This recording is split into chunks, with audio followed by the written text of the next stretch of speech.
Hey guys, it's Tom here from Full Install. I'm back. Don't worry, I'm not dead. I've just been moving house, which halfway through, you do kind of wish you're dead. Anyway, I'd like to start, if I may, by addressing the criticism that you received last week from one of your listeners about the effort put in and the time took to play games in preparation for the podcast. As someone who works full-time and also does a podcast, don't worry, I'm not here to plug it, but our podcast is just a movie-based podcast where we watch a film and then we talk about it. Much easier concept than yours because you just watch a film and films aren't very long, but trying to find just 90 minutes in the week to watch Slipstream with Mark Hamill is really difficult, and then actually having to talk about it when you might not be asked to do it. I have nothing but admiration and applause for you to be able to do it as coherently as you do every week, always on time. So there you go. That's some praise from me, and fuck that guy greatly. Anyway, question of the week. I'm going to cheat a little bit here because it's not actually related to hardware, and the game in question does have ties with the developer, but cast your minds back all the way to 2006, 2007 time, I think, and Halo 2 received a PC release. And this was important at the time because you needed Windows Vista to run it. I think Windows Vista came out the year before, but no one bought it because it was awful.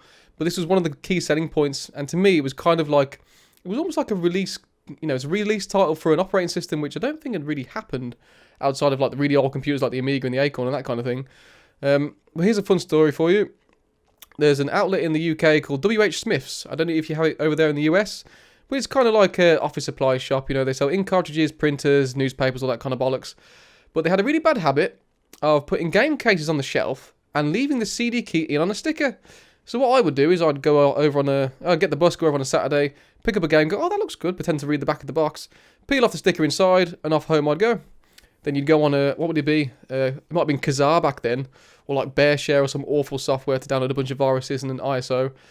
And I downloaded Halo 2, which when I went to install it, it wouldn't install because I was on Windows XP. So I had to go back to WH Smith's and steal a Windows Vista key, and it worked like a charm. Anyway, after all that fun illegal activity, I finally got to play Halo 2 on PC, and it was pretty good.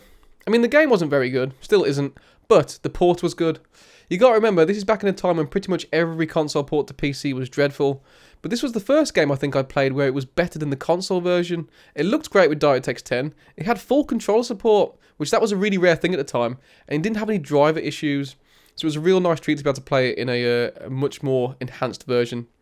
So there we go. I don't think anyone else is going to pick Halo 2 on Vista of all platforms, but that's my choice. Take care, guys, and hopefully catch you next week. Ta-ra!